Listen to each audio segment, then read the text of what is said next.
موټو پیشل د اروپا ولکه ګرانی خور زما د غیور اریانا پر تقوا ولاړه کورنۍ. درنو اوریدونکو ستاسو پام راوړو د الحاج مولوي محمد یاسین فهیم صاحب پر تقوا ولاړې کورنۍ و خپرونو ته.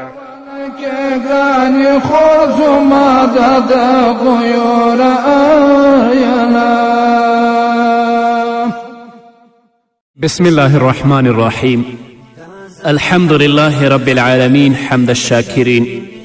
الصلاة والسلام على سيد الأنبياء والمرسلين سيدنا ونبينا وشفيعنا ومولانا محمد وعلى آله وأصحابه الطيبين الطاهرين. قدرمن اوریدونکو د ژوند د لارې د خپرونې مینوالو السلام علیکم ورحمت الله وبرکاته. ستاسو روغتیا او خوشحالي د پاک رب نه غواړم په دې هیله چې د صحت او عافیت جامې پر تن ولرئ او خوشحالي مو په برخه وي. دا دی زه محمد یاسین فهیم د ژوند د لارې د خپرونې په وړاندې کولو کې ستاسو په خدمت کې یم. زموږ د نن ورځې د خپرونې موضوع بیا هم پر تقوا ولاړه کورنۍ. قدرمنو اوریدونکو، ستاسو ورونو او دوستانو د الله د دین د ساتنې په موخه جهاد ته ولاړل. د خپلو وینو او سرونو په نظرانه کولو سره یې د فارس او روم ځمکې فتح کړې. دغلته او په نورو ځایونو کې د الله تعالی قوانین او د الله رب العزت حدود پلی او هغه یې وساتل او د شیطان له ملګرتیا او اطاعت څخه ځانونه لري او پاک وساتل. لکه صحابه کرام، تاسو اوس ځانونو ته وګورئ چې پر کم لوري روان یاست. هر صحابي به د محمد رسول الله صلی الله علیه وسلم خولې ته کتلې او کله به چې رسول الله صلی الله علیه وسلم سره خبرې کولې دا به ویلې چې فداکه ابي و امي یا رسول الله، زما مور او پلار دې له تا زار شي ای د الله رسوله، څه وکړم؟ هغوی خپل ځانونه، خپل اولادونه، خپل مالونه د الله رب العزت په لاره کې ولګول تر څو چې د الله رب العزت د دین بیرغ او جنډه پورته کړي. په خپلو وینو باندې هغوی موږ ته کفري مملکتونه فتح کړل. هغه کفار چې هغو به ترې جزیه اخیستله غلامان یې ول. نن مسلمانان د هغوی غلامان ګرځېدلي. آخر ولې؟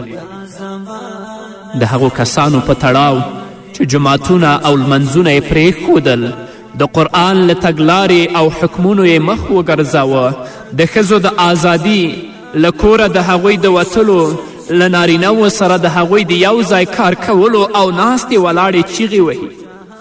دین، اسلام، د الله حکمونه ټول پاتې شو. یو شاعر د دا ډول خلکو په اړه داسې وایي: اما التلاوة فالغناء لديهم لعب البلوت وجلسة الدخان أكلوا الربا وتسابقوا في كسبه وتصارعوا لمخدر فطن فاستهلوا غضب الإله فدكهم بالجوع والتكسير والفيزان. یعنی هغوی د قرآن د تلاوت پر ځای سندرې او بېځایه لوبو ته مخه کړه. قرآن پاتې شو، سود یې وخوړه او په دغه برخه کې له یو بل سره سیالي وکړه. د نشهیي توکو په لاسته راوړلو کې له یو بل سره جنګونه وکړل. دوی په لوی لاس د الله تعالی قهر او غضب وپیره. الله تعالی هم د دوی د سرغړونې او سرکښي له کبله هغوی له منځه یوړل. هغو قومونو تاسو تاریخ وګورئ چې د الله رب العزت د اوامرو او د احکامو نه یې سرغړونه کړې. د دنیا ژوند ته هغوی ژوند ویلی الله څنګه له منځه وړي، الله څنګه تباه کړي. نن ورځ هم که څوک د دنیا ژوند ته ژوند وایي، د هغه عمل او د هغه کړنې د الله د اوامرو او د الله د احکامو نه خلاف وي. قرآن یې پریښی، سندرې او موسیقي یې شروع کړې، حلال کسب یې پریښی، سود او رشوت ته یې مخه کړې. الله به دا قوم هم هلاکوي، الله به یې نه پرېږدي. تاسې وګورئ الله رب العزت په سورة النحل کې 112 آیت کې څه فرمایي؟ وضرب الله مثلا قرية كانت آمنة مطمئنة يأتيها رزقها رغدا من كل مكان فكفرت بأنعم الله فأذاقه الله لباس الجوع والخوف بما كانوا يصنعون. الله تعالی د یو کلي مثال راوړی دی چې هغه د ډاډینې او بېغمي ژوند تیروه او له هرې لورې ورته پریمانه روزي رسېدله چې هغه د الله د پیرزویونو پر ناشکري لاس پورې که، نو بیا الله د هغو پر اوسیدونکو د هغو کړوړو دا خوند وڅکه چې د ولږې او ویرې غمونه پرې خواره شول. نو نن ورځ چې الله تا ته صحت درکړی د الله شکر وباسه. الله چې ته مسلمان پیدا کړی په دې باندې شاکره شه. او شکر څنګه؟ چې د الله د اوامرو او د الله د احکامو پابند شه. هغه کړنې او هغه عملونه چې د الله رب العزت د غضب او د لعنت سبب ګرځي د هغو نه ځان وساته. او که د شکر ونه ایسته، ان اخذ ربک لشدید، بیا د الله نیول ډیر سخت دی، د الله نه چیرته هم نشي تللی. الله رب العزت همدارنګه په سورة طلاق کې 8 او 9 آیت کې فرمایي وکأین من قریة عتت عن امر ربها ورسله فحاسبناها حسابا شديدا وعذبناها عذابا نكرا فذاقت وبال امرها وكان عاقبة امرها خسرا. څومره کلی دي چې هغوی د خپل رب او د هغه د پیغمبرانو له حکم نه سرغړوی وکه، نو موږ له هغو سره سخته محاسبه او سخت حساب وکه او هغوی ته مو سخته ناکاره سزا ورکړه. هغوی د خپلو کړنو خوند وڅکه او د هغوی د کار پای سراسر زیان دی. نو ته هم ګرانې خورې رشه د الله دین ته کینه، د الله رب العزت کلام پرانیزه، ویل وله چې ستا رب تا ته څه پیغام لري. د محمد رسول الله صلی الله علیه وسلم احادیث پرانیزه، ویل وله او یا د چا نه واوره چې رسول الله تا ته څه پیغام لري. ته یوه مسلمانه یې، د رسول الله امتی یې. بیا خپل عمل او خپلې کړنې او خپله جامه وګوره چې آیا د الله وینا او د محمد رسول الله صلی الله علیه وسلم له وینا سره موافقت لري که سراسر غربي تقلیدونه دي چې زموږ په اخلاقو، زموږ په اعمالو او زموږ په لباس او زموږ په کورنۍ کې غالبه شوي دي. دا احساس کله تا ته پیدا شوی؟ زموږ په ټولنه کې یوازې دغه ستونزې نه دي چې ویې ژاړو، بلکې داسې ښځې او میرمنې هم شته چې 40 کلونو ته یې عمرونه رسېدلی دي خو په لمونځ نه پوهیږي، او حتی هغه مسائل چې دوی پورې مربوط دي د هغو په احکامو باندې لا تروسه پورې خبرې نه دي. دا هم د الله تعالی هیرول او د خپل دین د احکامو د زده کولو په تړاو ناپوهي او ناغیړي ده. بله ورځ زما یو دوست ما ته ویل چې داسې یو کس و چې هغه تقریبا 20 کاله یا 30 کاله د واده کېدل چې واده یې کړی و. کله چې د دې مینه د الله دین سره پیدا شوه، نو لاړ خپلې میرمن ته کېناسته چې ته راته خپل مونځ ووایه چې په مانځه باندې پوهیږې که نه پوهیږې. کله چې د هغې نه مونځ واورېده دعای قنوت ته راورسېدله. دعای قنوت خو په اصل کې داسې ده چې نشکرک ولا نکفرک، ای الله موږ ستا شکر وباسو، ستا د نعمتونو کفران نه کوو. نو هغې ښځې داسې لوستل ولا نشکرک و نکفرک، ستا شکر زه نه وباسم، یعنی ستا شکر موږ نه وباسو او په تا باندې کافریږو. 20 کاله او 25 کاله دې ښځې په وترو کې دعای قنوت په دې طریقه باندې لوستې وه. دا مسئولیت د چا دی؟ نو ګرانې خورې راشه الله ته رجوع وکړه. ګرانه وروره او ځوانه د الله کلام پرانیزه، خپل ځواني باندې مه دوکه کیږه. ډېر ستا غوندې ځوانان تر خاورو لاندې شوي دي. په خپل سرمایه او په خپل جائداد باندې هم مه دوکه کیږه. ډېر سرمایهداران الله ژوندي په ځمکه باندې ښخ کړي دي. راشه الله نه وویرېږه، خپله ځواني د الله په دین کې مصرف کړه، خپل مال د الله په دین کې مصرف کړه. ته هم ګرانې خورې الله ته متوجه شه، لباس دی، جامه دی، اعمال دی، اخلاق دی، الله د دین موافق وګرځوه چې الله درنه راضي شي. کنې د الله نیول بیا سخت دی، د الله د عذاب نه بیا خلاصېدل نشته. هغه کسان چې د الله رب العزت له دینه غافله دي دوی خپل دین د ننني عصر په غولونکو توکو لکه ویډیو، ویسیار او سریالونو او داسې نورو ضایع کړی چې د انسان او ټولنې د خرابولو د 1 ساعت کچه یې د ناپیلیون او هټلر د لښکر د ویجاړتیا او بربادتیا له 1 کال سره پرتله کیږي. دا ډیره لویه تباهي ده. په ویډیو سربیره داسې مجلې او ورځپاڼې هم شته چې لوڅ او بېلارې کوونکي تصویرونه خپروي چې د دوی د ویجاړیو د 1 ساعت کچه د نړیوالو ځواکونو د 6 میاشتو له ویجاړیو سره برابره ده. دا ډول توکي په خلاص مټ او آزاد بازار کې پلورل کیږي. پلرونه او میندې خپل اولادونه ګوري چې دغه توکي پیري او خپل وخت پرې وژني. پلار هم د دې پر ځای چې خپل اولاد له دغو بېلارې کوونکو توکو وژغوري یو ځای ورسره کینی او په خندا خندا خپل وخت وژني او د الله تعالی قهر او غصې ته په لوی لاس لاره پرانیزي.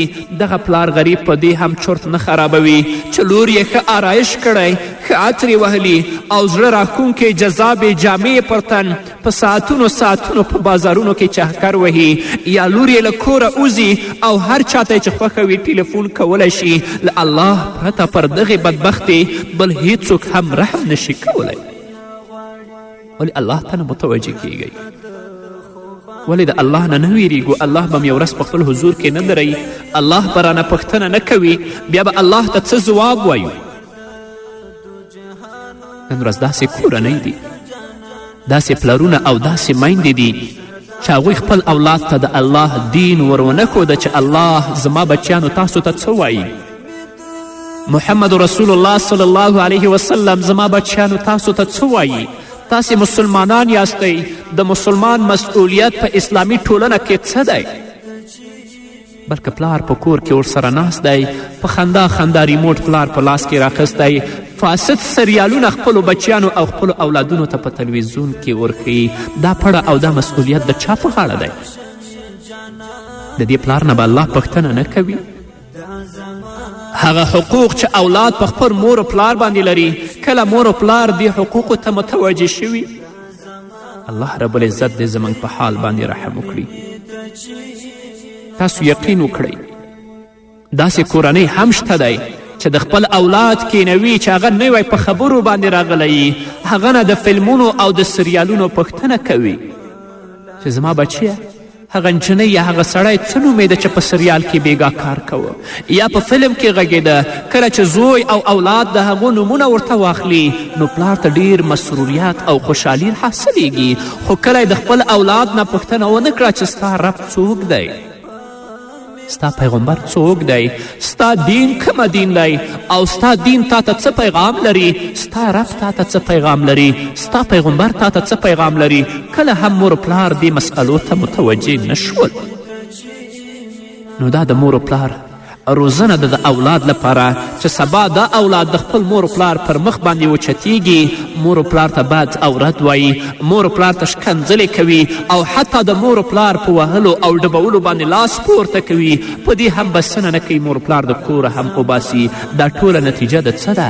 چې مور پلار د خپل اولاد ته سالمه او اسلامي روزنه او تربیت نه دی ورکړی. که مور پلار تل لپاره د خپل اولاد سالمې روزنې ته متوجه شي، د الله د دین نه خبر کړي، د الله د احکامو نه خبر کړي، د الله او د الله د رسول پیغام ورته واوروي، کله به هم اولاد داسې ونه کړي.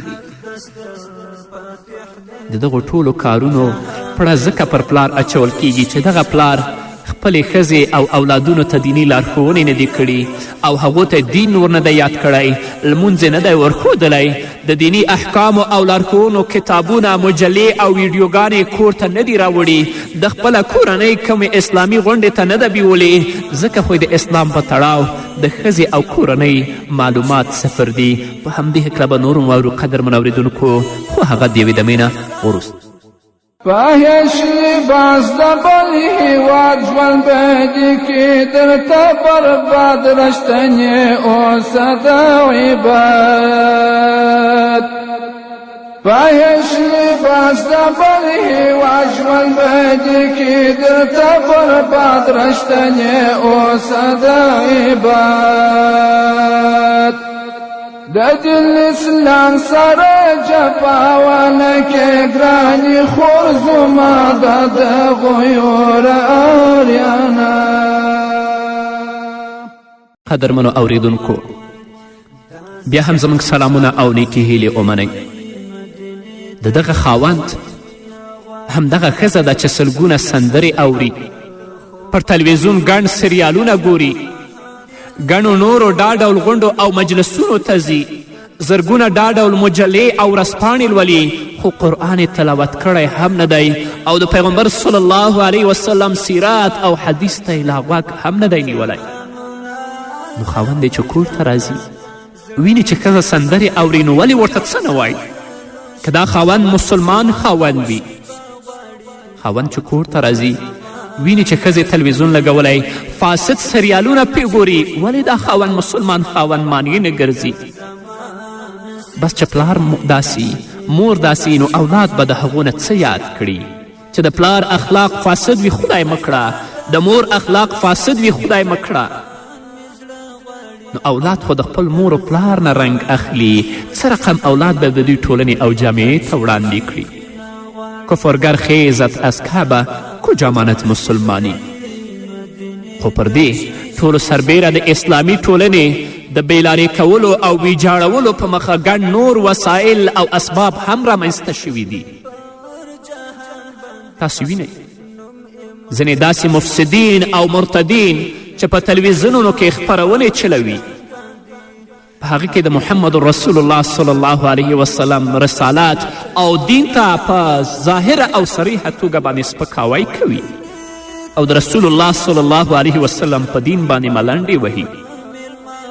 او داسې بېدینه او مرتد لیکوالان هم شته دی چې په خپلو کتابونو کې ښځې له خپلو خاوندانو څخه جلاوالي او سرکشي ته هڅوي. حتی په ځینې کتابونو کې دوی دا لیکلی دي او ښځو ته ویلی دي چې ښځې له خپلو خاوندانو پرته له بل هر چا سره چې زړه وي اړیکې ټینګولی او پاللی شي. او حتی د خپلو کتابونو کې دا هم لیکي زنا یو تقلیدي دود او رواج ده. نو د هغه وسایل او لاملونه دي چې خلک یې بېدینه کړل، خلک یې د اسلام مستقیمې جادې او شهرانه منحرف کړل، د هلاکت او بربادي کوهي ته وغورځول. دا مسئولیت زموږ دی چې راشو د الله دین په هغه طریقه باندې چې الله او د الله رسول یې خلکو ته ورسوو، تر څو چې خلک د دې بدبختیو نه خلاص شي. پلار مسئول دی، خاوند مسئول دی، مور مسئوله ده او ورور مسئوله دی، تر څو چې زموږ کورنۍ پر تقوا ولاړه کورنۍ وګرځي. څوک چې دا کارونه کوي، الله رب العزت په صورت جاسیه کې 22 آیت کې د هغو په اړه څه وایي؟ افرأیت من اتخذ الهه هواه وأضله الله على علم وختم على سمعه وقلبه وجعل على بصره غشاوة فمن يهديه من بعد الله. نو آیا تا کله د هغه چا په حال باندې غور کړی دی چې هغه خپل نفسي خواهش خپل خدای وګرځاوه او الله له علم سره هغه په ګمراهي کې وغورځاوه او د هغه پر زړه او غوږونو باندې مهر وواهه او د هغه په سترګو یې پردې وغوړولې؟ له الله نه وروسته اوس بل څوک دی چې هغه ته هدایت وکړي؟ نشته له الله نه وروسته. په ژوند کې زموږ تر ټولو یوه مهمه دنده دا ده چې نورو ولسونو او امتونو ته یو شاهد او ګواه واوسو.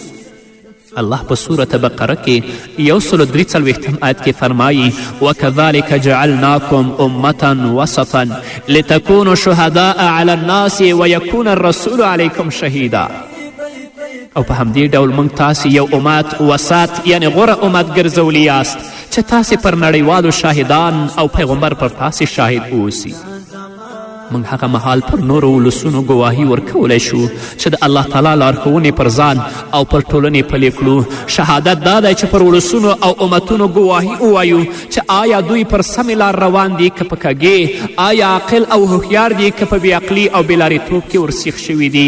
اوس پوښتنه دا ده په داسې حال کې چې موږ خپله بېلارې د الله تعالی په احکامو کې پاتې راغلي او د الله تعالی له شریعت څخه مو سرغړونه کړې، نو پر نورو ولسونو څه ډول ګواهي ورکولی شو؟ الله په صورت آل عمران کې یو سل لسم آیت کې فرمایي کنتم خیر امت اخرجت للناس تأمرون بالمعروف وتنهون عن المنکر وتؤمنون بالله. تاسې په نړۍ کې هغه غوره ډله یاست چې د انسانانو د لارښودنې او اصلاح لپاره منځته راوړل شوې ده. تاسې د نیکي امر کوئ او له بدیو منع او پر الله ایمان لرئ. موږ هغه مهال غوره امت او اولس کیدی شو چې امر بالمعروف او نهی عن المنکر وکړو، او دا هغه څه دي چې زموږ په منځ کې له منځه تللي دي، مګر په هغو کسانو چې الله رحم کړی دغه کار کوي او هغه هم د دوی یو ځانګړې لار ګرځېدلې، له دوی پرته بل هیڅوک هم دغه کار نه کوي. الله رب العزت په سورت مائده کې 88 او 89 آیت کې فرمایي لعن الذین کفروا من بني اسرائیل على لسان داود وعیسی ابن مریم ذلك بما عصوا وكانوا يعتدون كانوا لا يتناهون عن منکر فعلوه لبئس ما كانوا يفعلون. له بني اسرائیلو څخه چې کومو خلکو د کفر لار غوره کړه، پر هغوی د داود او عیسی ابن مریم په ژبه لعنت وویل شو، ځکه چې هغوی سرکشه شوي ول او له حده په تیرې کولو لاس پورې کړی و. هغوی د بدو چارو له سرته رسولو څخه یو د بل منع کول پریښي ول. ناوړه کړنلاره وه چې هغوی غوره کړه. نو قدرمنو اوریدونکو، موږ باید ښځې ښو او نیکو کارونو ته وهڅوو او له بدو کارونو یې راوګرځوو او باید دغې چارې ته ډیر ارزښت ورکړو، ځکه چې پیغمبر علیه الصلاة وسلام موږ ته خبر راکړی چې تر ټولو بده فتنه چې دغه امت پکې ورښکیل شي هغه د ښځو فتنه ده. پر دې سربیره باید د واده کولو خبرې ډیر آسانه کړو. مسلمان ځوان ته هرکلی ووایو او خپله خور او لور ورته په نکاح کړو. په کورونو کې د خپلو لورګانو او خویندو له ډیرو ساتلو او کینولو ډډه وکړو. موږ په خپلې ټولنه کې داسې ډیرې بیلګې لرو چې نجلۍ 40 کلنه شوې خو دا چې د پلار خوښی نه ده لا هم په کور کې بیچاره ناسته ده. موږ باید دغه پلرونو ته نصیحت وکړو چې په خپلو لورګانو مهرونه او یا زموږ په اصطلاح ولور لږ واخلئ، او دا چې اوس د فتنې او فساد وخت دی باید خپلې لورګانې او خویندې په اسلامي اصولو برابرې وروزو.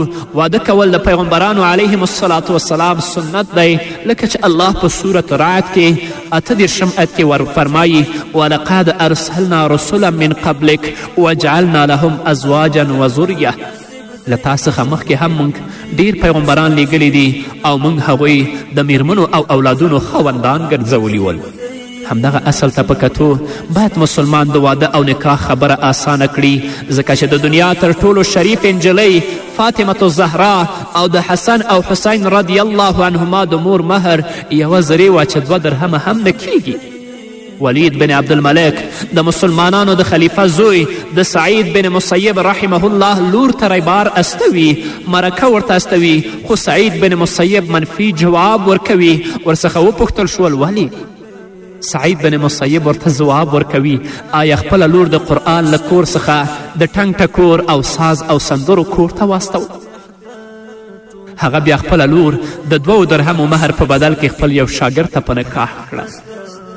خو موږ د چا دیانت ته نه دی کتلي، د چا اخلاقو ته نه دی کتلي، چا اسلامیت ته نه دی کتلي، بلکې د هغه د قدرت او پیسو ته کتلي که په دین باندې قایم دی که نه دی، که مسلمان دی که نه دی، که د الله نه ویریږي که نه ویریږي، خو پیسې او قدرت دی ولري هر څوک ورته آماده دي. د ترمذي حدیث دی، محمد رسول الله صلی الله علیه وسلم فرمایی اذا آتاکم من ترضون خلقه و دینه فزوجوه الا تفعلوا تكن فتنة في الارض وفساد عريض.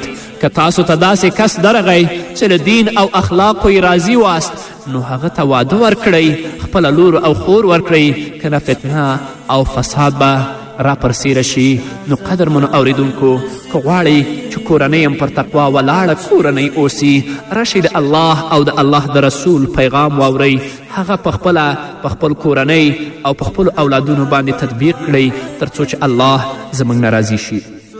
په همدې هیله قدرمنو اوریدونکو، دا وه زموږ د نن ورځې خپرونه چې ستاسو درانه حضور ته وړاندې شوه. تر بلې خپرونې پورې چې زه بیا هم ستاسو درانه حضور ته راځم، تاسو ټول په پاک رب سپارم. پاتې ژوندم نیکمرغه، ښاد، بریالي او کامیاب. مسلمان لري خپل قانون ګوره چې څو د وي ژوندون ځینې ونکې اوښتون. مسلمان لري خپل قانون ګوره چې څو جوي ژوندون ځینې ونکه اوښتون هر بد عمل لري سزا ونکه ګرانې خور زما د دغو یورالیانه موډو پیشل د اروپا ونکه ګرانې خور زما د دغو یورالیانه خورې ډېوایه د خپل کور که پر سر باندې ټکنۍ خور تل دې ځل وساته مسرور خورې ډېوایه د خپل کور که پر سر باندې ټکنۍ خور تل دې ځل وساته مستور خورې ډېوایه د خپل کور که پر سر باندې ټیکری خور تل دې ځان وساته مسرور څوکړو کلتور د انډیا ونکې ګرانې خور زما د دغو یورالیانه موډو پیشل د اروپا ونکه ګرانې خور زما د دغو یورالیانه بچان دې ستا په انتظار وي ستا و امر ته تیار خورې چې ستا وي څه کردار بچان دې ستا په انتظار وي ستا و امر ته تیار خورې چې ستا وي څه کردار